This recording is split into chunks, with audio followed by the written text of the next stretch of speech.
So, where the year begins, the light within, the new year has been waiting. It's been waiting within us. So again, this time of year, we're handed with a set of questions, right? This is our time to reinvent, to fix resolutions, be more disciplined, lose weight, eat better, become someone better, different. Not really. Not really. But I want to pose a question, a quieter, more faithful question. What if the life you've already lived is not something to escape, but something to listen to? Because life is already speaking. So on Christmas Eve, Rev Sonia and Rev Pippa spoke about the light within each of us. Not the distant or perfect light, but the living light in each and every one of us. Something that's already present, something already shaped by the life you've lived. So the new year arrives and asks the next obvious question. How do we live from that light? How do we actually live from that light? So the world is loud now, again, asking us to fix ourselves, self-help, all these things that we need to be better, we need to be different. We're not okay the way we are. Improve, reinvent, start over, clean slate. But again, that older, wiser question, just listen, simply listen, because the truth is, the new year isn't empty. We're not stepping into an empty, clean slate. It's not waiting for you to reinvent yourself, erase the things that you've lived this past year. The new year has been forming inside of you all along. And you know what? Life gives us hints, and we need to pay attention to these hints. Sometimes gifts don't show up dramatically. Sometimes they show up persistently. That feeling that won't go away over and over. We get that feeling, that tension you keep bumping into, that longing that just keeps returning, or some discomfort that is screaming for honesty. That quiet sense that this matters. Listen. They don't shout, they repeat over and over again. And if we slow down long enough, we can hear what life is asking of us. You see, the new year grows out of what we've already lived. And the simple truth is that underneath the resolutions, the new year is waiting. It doesn't start from zero. Again, there's no clean slates. Every experience you've lived, the joyful ones, the painful ones, the ordinary ones, have shaped the way you think, feel, and how you respond to life. So what you carry into the new year includes what you've learned, what's changed you, what's hurt you, what's healed you, what's made you stronger, and what's made you softer. None of it's wasted. These are our gifts. Even the parts we would not choose to carry again, that hard-earned wisdom. And to erase our past is to erase that very knowledge that makes us all human. So instead of trying to start over, we're invited to keep building. Build on what we've learned, what we've survived, and what life has refined in each and every one of us. Your life is a gift to the whole. And here's where this becomes more than personal growth. Your life isn't only shaping you. It's shaping what you bring to others, to the world, the collective. Your experiences, your losses, your healing, your patience, your clarity become part of a shared wisdom of our community. Your courage feeds someone else's hope. Your honesty gives someone permission to tell the truth. Your survival becomes a map for someone still finding their way. When we honor our lives, we contribute to the collective life. What awakens in us ripples outward. And we're not problems to solve. We are not problems to solve. We are processes always changing, always unfolding. So psychology tells us that the self is shaped over time. Wisdom traditions agree.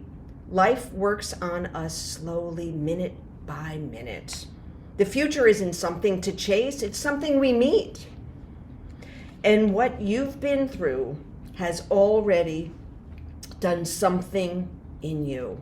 It's softened you. It's made you maybe a little more fragile. Hard things don't disappear, they deepen us.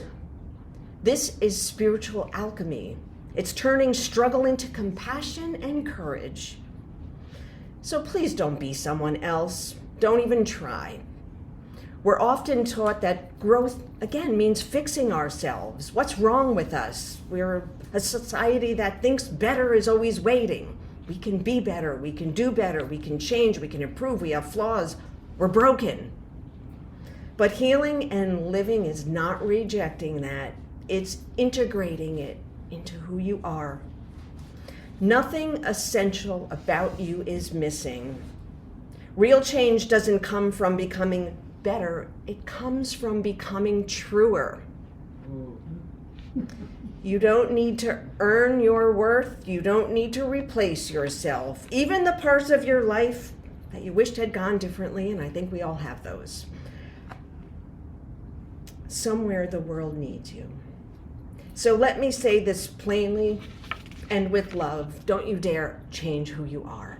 Don't you dare erase those edges. Don't you dare. Don't trade the depth of your life for a thinner, more acceptable version of yourself. Just be magnificent you.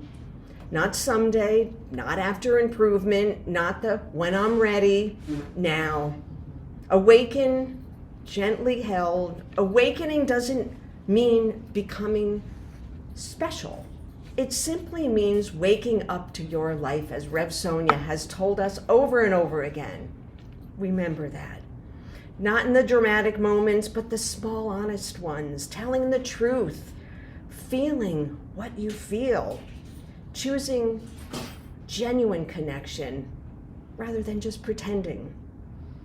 Your life has been shaped by what you've carried, and you are constantly being transformed. And it leads me to the kingdom of heaven within. And we can say the kingdom with heaven within as a metaphor, whatever that might mean to you. But across spiritual traditions, we hear an echo. The kingdom of heaven is within you. Not a political place, not a future place, but within and among us. So metaphorically, the kingdom is a state of consciousness, right? It's a way of being in right relationship. It shows up with our awareness, our compassion, our integrity. When that all aligns, there we go. So it can look like choosing kindness with a difficult person, or refusing to dehumanize those who might see the world differently, or staying soft in a hard world. So what lives within us shapes what takes form around us. So our unexamined fears become walls. Our ignored wounds can become habits. But our trusted love becomes shelter. Our awareness becomes freedom. Our compassion becomes justice in motion. Psychologically, it's integration after self-awareness.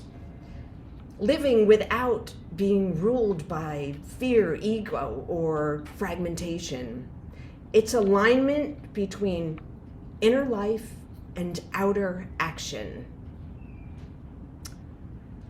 So a guiding question for the year.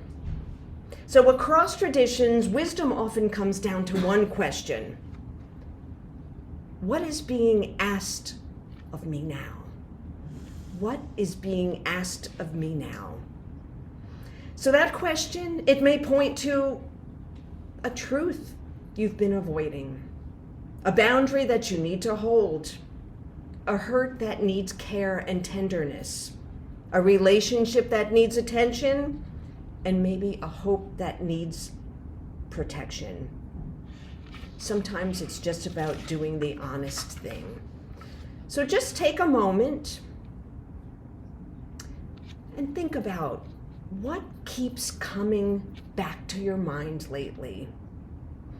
Sometimes it helps to think of a word that just keeps showing up, a word that feels needed now. It could be rest, it could be courage, it could be honesty, patience, repair, boundaries, hope, listening. Call it an intention, a prayer, a focus, whatever language fits. Here, it's simply a reminder of what matters. So in closing, let me leave you with this. Life doesn't begin with certainty, as we know. It begins with clarity, seeing what's actually here and responding with care instead of habit. Criticism. So as we step into this new year, we're not starting over. We're starting from experience, from our loves and our losses and our joy, endurance, and from moments that proved we're stronger than we knew. May our lives be our gifts. May we trust the wisdom they've given us. And may we offer that wisdom freely to one another, to the world that needs it. Because each life lived with integrity adds to something to another life. This is the miracle we share. Your light does not compete with my light. Your wholeness makes room for ours. And together we come more than any one of us could do alone. So yes, be magnificent, you. The world doesn't need you to be corrected or fixed. It needs your aliveness. And remembering Christmas Eve, may we tend the flame within us so the light we carry, shaped by all we've lived, can keep warming and guiding the world. And may it be so. If you like this video, please like us on YouTube, subscribe to our YouTube channel, and click on the bell to be notified whenever we post a new video. Thank you.